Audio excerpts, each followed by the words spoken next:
Hello there. I am recording this on the 29th of January, just a few days before the sun crosses the 15-degree midpoint of Aquarius, which also marks as the cross quarter between the southern Capricorn solstice and the eastern Aries equinox. This point is known as the start of spring in the Chinese solar calendar. And with that, we would be entering into a new Chinese year, which according to the current count, the colloquial count, is the year of the fire horse. Now, the reason it's the fire horse is because it's in the Ganzhi, which is the 60-year count of the Chinese calendar. This year is the combination of the heavenly stem Bing and the earthly branch, which is like the equivalent of the zodiac, Wu, which is the horse. Now, it gets a little complicated as to why the year is designated as such, but it is very much related to Jupiter and the cycle of Jupiter. Now, it's not in sync with Jupiter, at least not in its current form, but it is based on Jupiter. Now, Jupiter has like an 11.86 orbital cycle as seen from the Earth. So it takes about that long for Jupiter to make a full revolution around the zodiac, the ecliptic. And you know, that sort of discrepancy between a full 12 years and the 12 zodiacs, 12 zodiac signs, is why the creation of this invisible point known as Tai Sui, which is like the ideal Jupiter, who moves into a new zodiac sign exactly every single year. There's no wiggle, there's no wobble, there's no discrepancy, which is all great. It makes for easy calculations as far as calendars are concerned, but observably, it's not what Jupiter is doing in the sky. And I don't want to kind of get too lost in the weeds with that aspect of things, because while the 10 heavenly stem system has been in use for a very long time, their origins and their actual original meanings, their purposes, are kind of up for debate, not really certain. They're kind of cloudy and murky. So really, in their current form, they're mostly used as ordinals that just so happen to have elementary correspondences. But if we were to adopt a calendrical system that actually integrated the observable movement of Jupiter, each year there might be a dropped year, like there might be a zodiac sign that just isn't active at the time of a new year, which kind of designates the quality of that year, kind of in the same way that the astrological new year is measured at the moment that the sun crosses the Aries equinox point, and then all of the planetary geometry that's happening at that particular moment is kind of taken as signification for how the year from that Aries ingress to the next Aries ingress is going to unfold. Kind of gives a sense of the quality of the year that's coming. Kind of like a similar concept of like wherever Jupiter is at the moment of the new year is what's going to designate the zodiacal association for that year. But the only trouble with that is that it gets kind of messy, because you still have the 10 heavenly stems to account for, and there's no, as of yet, known astronomical basis for why they're in use. It's more so as like a counting system, really, a sacred counting system. So until we kind of figure that aspect of things out, I don't necessarily want to be sitting here and saying we should introduce a totally astronomically based Jupiter 60-year calendar that's like a knockoff of the Chinese system without fully understanding the subtleties of the Chinese system. So anyway, as per the standard Chinese year count, year of the fire horse, Yang fire is the elemental association of the heavenly stem of Bing, which is obviously aligned with the Yang fire branch of Wu this year. So that's why you have the Yang fire horse. And I think it's a little interesting that the moment that this solar ingress of this point of the 315th degree of the ecliptic, which is 15 degrees of Aquarius, that's the midpoint between the solstice and the equinox. I think it's interesting that at the moment it's occurring, we have just passed a little over a day from almost 2 days from the moment of the full moon, which took place basically in the middle decan of Leo. So we've not only have we passed the moment of climax in the sign of Leo, of the king, of the ruler, of the I guess we could say the authoritarian matrix, although I think maybe that concept is a little bit more related to Aquarius. I don't know. Both polarities encapsulate the meaning of the other in different ways. But I think it's interesting that at the moment of this new year being reckoned, we've passed this climax point. The moon is already waning. It's still very bright, very full in the sky, but it's now rising a little bit later than sunset. Like a few hours, almost 2 hours after sunset is when the moon is rising at this point. But still very bright, still very potent, still very much activating that tension, that gravitational electromagnetic tension between the sun and the moon, because they're at opposite polarities relative to the Earth. And I think even slightly more discordant just based on the angle that the moon is now making, because it'll be about 24 degrees from the anti-solar point at the moment of the start of spring, the start of the Chinese solar new year. And I don't know, this to me just very much feels like the year is being illustrated as a year of after the climax, after the highest point has been reached, which I think is interesting. And the reason why I brought in the discussion about the actual observable motion of Jupiter, Jupiter passing through the zodiacal sign of Wu, the Chinese horse. Wu kind of encapsulates, if we were to fix it to the ecliptic, Wu would most characteristically encapsulate the 15 degrees east and west of the northern solstice. So that's 15 degrees of Gemini to 15 degrees of Cancer, with the solstice being the exact middle point of that sign.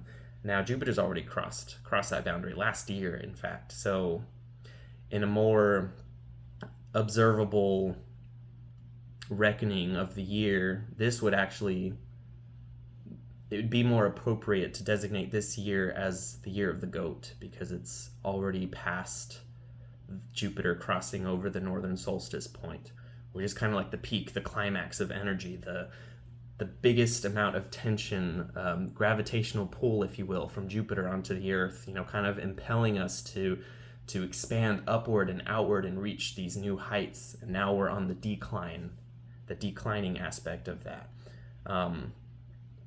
This is kind of like the fallout period, where it's like all these decisions that have been made have consequences, and now we're dealing with how to minimize the fallout from those consequences. But I think it's also a matter of, we've already reached a point of maximum visibility, and now is the time to determine what our course of action is going to be based on the information that we now know, based on the understandings that we are now able to come to as a result of the information that's been brought to light. Information, life experience, whatever sort of situations we found ourselves in over the last period of Jupiter kind of transiting through, again, that point that I was talking about, the 15 degrees of Gemini to 15 degrees of Cancer. Sort of bringing things up into our awareness, bringing things from the depths to the highest points. And that's a very difficult process. I mean, we've kind of seen the political fallout of, just for example, the Epstein files, which we still, I feel like it still hasn't fully been brought to any state of reckoning. I feel like most of us are being distracted by more trivial, not to diminish anybody's situations or investments of focus, but kind of losing sight of how massive that underlying control matrix is, that is interconnected and interwoven throughout this Epstein story. Like, it's not just about Epstein, it's not just about these trafficking rings, it's about so much more. Like, that's one branch of a larger monster that we haven't even uncovered, because it's been so good at hiding itself in plain sight. Like, it's everywhere. But I almost feel like this moment, with the visibility and the immediate availability that the internet provides to us, to have access to what's going on in the world, anywhere in the world, at any given moment in time, it's more and more difficult for people to not be aware of these things, for people to not know that there's something sinister going on. And I think Americans, fundamentally, we have this distrust of any sort of control matrix, control grid. We're very, at least on a very spiritual level, our country is basically founded on this idea of rebelling against authority.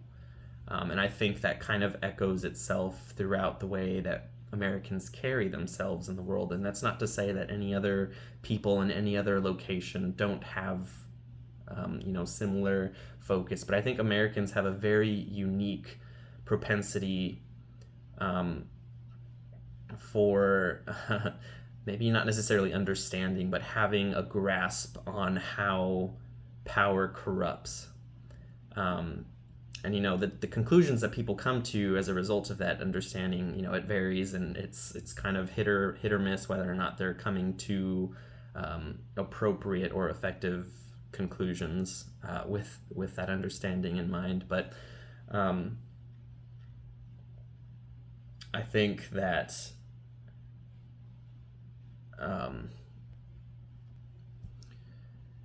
it's almost like I want to try to encapsulate where I feel the pattern is leading us towards. There's this sense of an impending organization of sorts, especially since Neptune has finally moved out of Pisces and Saturn's about to meet with Neptune and conjoin and basically restart their synodic cycle. Like, there's also aspects happening between them and the other outer planets, Pluto and Uranus. Just a lot of really big energies, collective energies being activated. But it's been very difficult for people to really have a grasp on what's happening. Everything's been very confusing, very overwhelming, and I think a lot of that has to do with the influence that the internet has on our minds. We're not as a species accustomed to having this much information readily available to our rational thinking minds. It's almost like a psychedelic trip. Like, there's just so much happening, and it's kind of questionable whether or not there's actual understanding or integration happening, just because of how much information is being transmitted and accessed.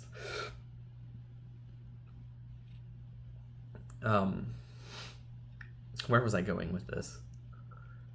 Oh yes, so like leading towards a moment collectively where we finally have a grasp on the situation, or at least have a more substantial, more objective understanding of what's going on in the world, to the extent that we're able to determine what the right course of action would be and where we need to be in relation to the process that's going to be unfolding, because it's not going to be any one event that sort of demarcates or delineates the transition or the change. It's a series of things that have already been going on that are sort of acting as like the steps on um, this circular staircase, this circular elevator. Like it's not even like it's going to these peaks and then we've arrived somewhere and then we go somewhere else. No, it's just like this constantly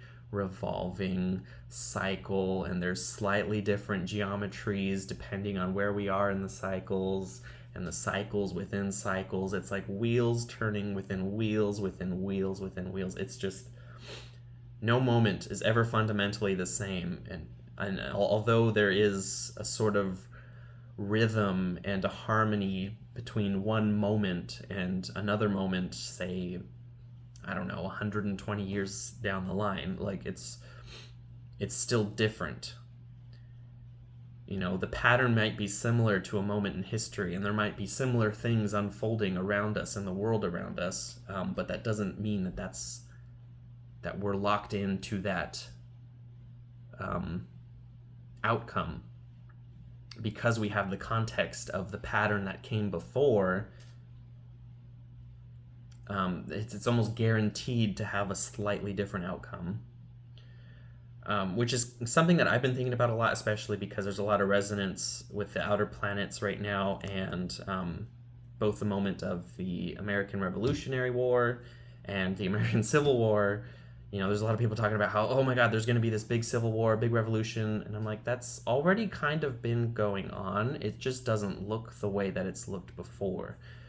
I feel like it's a war that's less unfolding in the physical world and more unfolding in our minds, because we've been so wrapped up in these layers upon layers of paradigms and ideologies that have completely limited our capacity to envision a future of our own making. Like it's like everything's been superimposed in front of our own ability to come to uh, a reality check, a real reality check. And I feel like that's what the Saturn and Neptune conjunction moment is highlighting, is this shift into a realization that,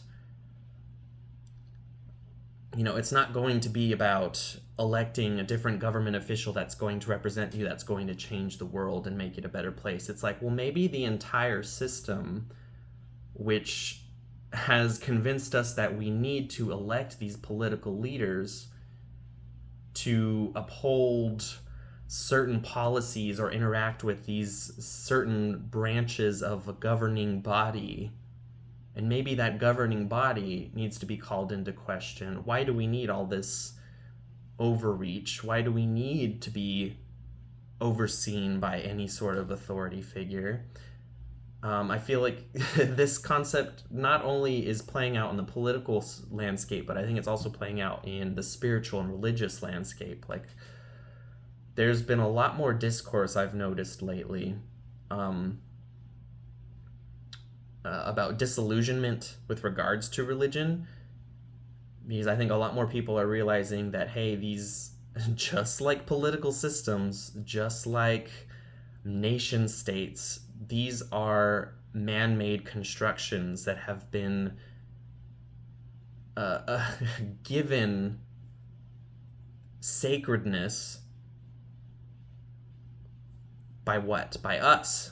Like, we are the ones imposing meaning on these systems, these things. So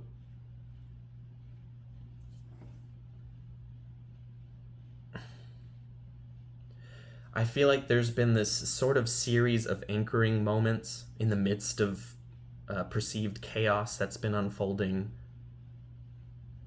where we have a chance to breathe and to sit with what's happening and say, we might not know what the right response to this situation might be, but we at least have a snapshot of what things should not be like. What are we going to do with that information? How are we going to envision a possibility outside of the scope of our cultural, political, religious upbringings? Because I think that's fundamentally what's being called for in the situation that's unfolding globally. We keep trying to rely on these old systems to determine where our future is going. And I've been exposed to this line of thinking that yes, humanity can't think outside of its bias. We are the products of the cultures, the families, the localities, the political landscapes of these localities, the religious, spiritual, ideological upbringings that we, came into the world into and still exist within. We're fundamentally biased. We are almost by nature limited to operate within the framework of what's already there. Even if we feel like we're rebelling against it, it's rebelling within a pattern. The disorder is already implied by the order that's present. I hope that makes sense. It makes more sense in my head than it does coming out, because I feel like there's a lot of explanation that needs to be made to make that make sense, but we won't go there. I kind of feel like I want to pull a card just to kind of anchor the moment. Otherwise, I'll just continue going off and off about things, but I very much feel like there's something concrete here that I'm almost like tapping on and revolving my discourse around, but I want to anchor it, make it more concrete. So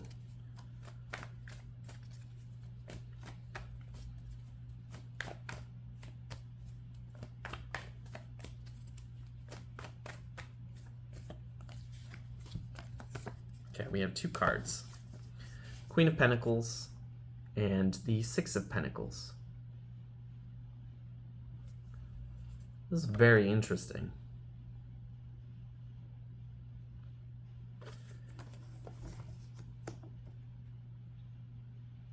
This to me feels like an idealization of the situation that we're in. The Queen of Pentacles being like this sort of empathic awakening of a person in a position of I keep wanting to say prejudice. That's not the word I'm looking for. Privilege. Whether that's more than likely financial privilege, like somebody with a lot of wealth, money, power, influence, and that person has come to realization of their interconnectedness, kind of communicated to me through the fact that this is a female figure. The feminine archetype is very much about interdependence, interrelationship, interconnectedness, as opposed to the more masculine principle, which is all about distinction, individuation, and localization. This to me feels like the process of globalization, of realizing that this old concept of centralized authority, centralized power, centralized resources, it creates a gap between the everyday person and the people who have been afforded the authority to manage these centralized resources, whatever those resources are, imaginary or, real, whatever the case may be. And I think collectively we're waking up to the fact that in order for us to move forward, there needs to be cooperation, there needs to be discussion, there needs to be discourse, there needs to be, equivalence afforded to every individual. There is no. I've personally, as somebody with both of my luminaries in the sign of Aries, I have a very difficult relationship with accepting figures of authority. My entire life, I have judged not only people older than me, but people in perceived positions of power, not by their position, not by their status as somebody who is older than me at any particular moment in my experience, but more so on who they actually are, what they believe fundamentally, and how they act based upon the beliefs that they hold. Which, for the most part, like I respect everyone, of course, and give them the benefit of the doubt, and try to level with them and try to understand where they're coming from, and kind of stand back and don't come head to head with authority. But it's been a constant theme for me that I just don't believe in authority in that way. We're all sovereign. Every atom is sovereign. Every rock, plant, everything in the universe is sovereign and whole unto itself. And I think this idea that some wholes are greater than others is poisonous. It's toxic. It's not real. It's a dream, a nightmare, really, just based on the things that have been unfolding in the world for centuries and millennia. That entire method of understanding the world needs to be cut at the root. Like, cut at the root and then dig the root out. Like, we're done. It's not working, and it will never work. So how do we create a future wherein every individual is recognized for the worth that they have as a complete universe unto themselves? Guidance is helpful. Guidance is necessary. Teachers are necessary. Guardrails are necessary sometimes. But I think we have been so conditioned to think that guardrails must always be there, that we must always follow the guidance and never stray outside of the guidance, never question the guidance. I think these things are the reason for the predicament that we found ourselves in, because this so-called guidance has manifested itself as legislation that's been perverted, manipulated to benefit specific individuals or groups of individuals at the expense of others. It leaves a lot of problems, and so does the sort of, I guess, anarchistic view that I'm espousing in a way, although I wouldn't necessarily consider it anarchy. Maybe somebody can kind of pick it apart in a better way than I can, because I personally don't really care about semantics and rhetoric. I don't care about designating and distinguishing things. I do when it comes to like things like astronomical observation. Like, I'm very much like, things need to be distinct. There are established geometrical points that must be acknowledged throughout the year, throughout the ecliptic, whatever the case may be. I'm very much like crazy about distinguishing points in that sense. But I think with regards to everything else in life, there's an openness, a fluidity, a recognition that if we're good to each other, if we support one another, we're fundamentally supporting ourselves. Benefiting the group benefits the individual.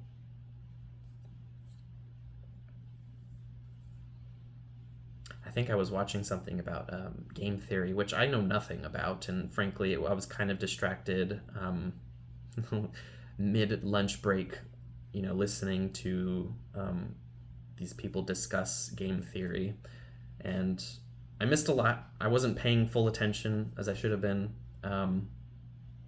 But I think one of the concepts that kind of came through was this acknowledgement that the best course of action to take for the best outcome to meet your own goals is to benefit the people around you. And that by benefiting them, you're again benefiting yourself. Anyway, I don't want to get lost in the weeds, but I did just want to at least take a moment to acknowledge where we are in the solar year. Approaching this midpoint, Imbolc in the Celtic tradition, Lichun, I can't even, not gonna bother. Start of spring in the Chinese calendar.